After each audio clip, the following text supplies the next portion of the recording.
Hi, 3dfocus.net from IBC here in Amsterdam. I'm here with Schklair, whose company Reality has recently bought Element Technica. Tell me the reason behind that and what will this mean for Reality and Technica?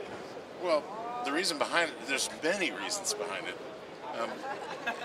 You'd like to think that one company was at one point number one in the market and the other company was number two in the market, and coming together has now really given us a solid position in the market. But more than that, one of the companies was known for its software engineering and image processing expertise, and the other company was known for its mechanical designs and nifty lines of accessories in in-house manufacturing. So there really was so little crossover between what the two companies did that it just made sense to bring them together, bring it all in one house, so we can now offer our customers, the market, a better set of integrated equipment. Now, there were a lot of customers out there who would buy some equipment from one company, some equipment from the other company, but they'd have to do their own integration because neither of us are equipped to integrate the other. So now we're able to integrate the gear and offer it as a package, so now it's no matter what the customer wants, we have a solution. Okay, how competitive is this industry? I know camera and pace are very, very aggressive now. Is this a very competitive industry in your view? Well, even at this early stage of 3D with broadcast? Every industry is competitive. If you have a competitor, then by definition it's a competitive business. Yes, camera and pace is getting very aggressive in the industry, but we have most of the market share of the business at this point, and we're showing all the technologies that all the other companies are talking about developing someday. We're actually showing them here. We're showing image processing, we're showing graphics matting, we're showing the things that everybody said, oh, someday we're going to build this. Wait, and they're going, great, come over and see it, it's working. You've got a strong presence in the UK. I was wondering if you could share some information on any expansion. You at Sky 3D chose you for their, OB broadcast and everything. Can you give me any information, any more deals, or you talking to? Well, I can't talk specific UK deals. I can talk territories. Besides the UK, is that the question? Well, in terms of, I'm particularly more interested now in television. Is television for you the growth market? And if that is the case, can you share any kind of companies you've been talking to, or I know you talk often about episodic content. Any more information you can give me about that? It's so hard to name specific shows. We can name a few in the feature film market because those we're allowed to talk about. Until the broadcasters actually launch a channel, we can't announce who's doing what. But we are starting to do broadcast work in a lot of other territories, including South America. Okay, so can you confirm that there is activity in television market in terms of episodic or script? There is absolutely activity. In fact, I saw an episode of one of my favorite shows in 2D that we had shot in 3D, and it was so much more compelling in 3D than it was in 2D that it's hard to go back and watch the show until they start airing them regularly in stereo. It was just brilliant. But there's activity now in every continent. Asia's getting very strong. China's very, very strong at this point. In fact, if things move on China time, they'll be the world leader soon. South America's moving very quickly.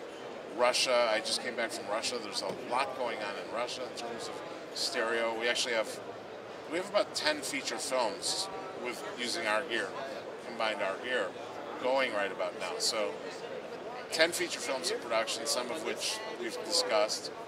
There's a movie being shot in St. Petersburg, Russia called Stalingrad. It's the largest budgeted Russian movie ever, to my understanding, and to theirs. The work that they're doing is brilliant. Some of the best shots I've ever seen are in this movie. It's also one of the better scripts I've ever read, so it's going to be a terrific movie. I hope it gets English language release. But then there's other exciting movies like The Hobbit, which everybody knows we're doing, or Baz Luhrmann directing Great Gatsby, which is amazing and to me very interesting because it's not a CGI picture, it's not a stunt picture, it's not an action picture, it's a drama. And so he's working with the stereo to try and use stereo to help tell a dramatic story, and he's staging for the 3D cameras as opposed to shooting it and staging it the way he always would and letting the 3D captures capture the action. He's using the cameras to interpret the action, which is really an interesting approach towards developing this language. Okay, just last few questions now. I know you're a big advocate of putting the 3D into the pipeline of 2D. I heard a presentation, somebody from a presentation yesterday said the stereographer role will be gone pretty soon. Do you imagine that to be the case? Also, you spoke before about automated technology and alignment. Will these roles be redundant in a year or so's time? You have to separate live broadcast from movies. So in live broadcast, this convergence puller will be gone. There's no creativity in that function at all. It's strictly a mechanical function driven by the stereographer. So if it's not creative, a machine can do it, and do it much better than a human. In fact, we're showing that here at IBC during a live broadcast we're doing Monday, and we've shown it before. So convergence pullers will go away, which is great because it so lowers the cost of a broadcast to not bring the 10 to 15 extra people and the B unit truck that you have to use to house them. The stereographer has been driving the convergence pullers. Even when they go away, in a broadcast, you need a stereographer or a 3D engineer, which I think is the wrong term, but you need a stereographer defining the stereo and working with it. I don't see that role going away. There are 3D engineers in the back of the truck doing all the image processing.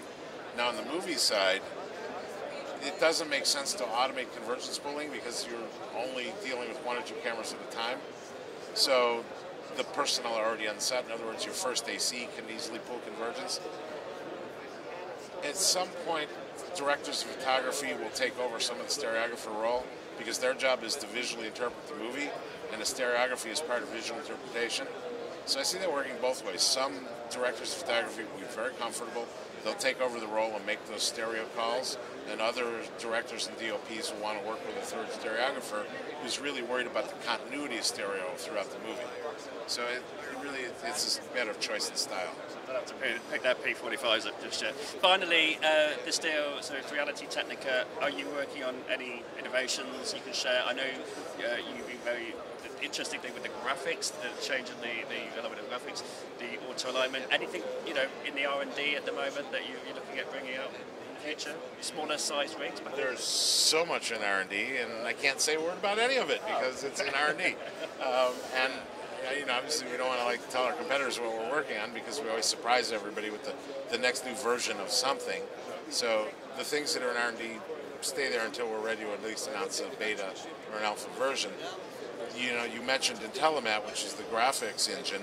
Now we showed it at NAB as kind of a fixed demo. We had a fixed loop going on and we could move a graphic live through that environment. It's now gone far enough, so here at IBC, one of these cameras you see behind me is providing an image to use as a base for the graphics, and we're able to take a live graphic and push it behind people and actually have them include the graphic, but we're doing this in a live environment here on the show floor. It's not perfect yet, it still needs a lot of work. It's probably alpha at this point. It's not even beta, but it's good enough so that we can show it working and everybody gets it. So it's that kind of automation that we're working on. You'll have to let your imagination wander as to the other projects. Smaller rigs, of course, everybody's working on smaller rigs. But at some point, you could say Sony and Panasonic have pushed that problem because they've got the single little camcorders that work really well. They don't disrespect for those. They work great.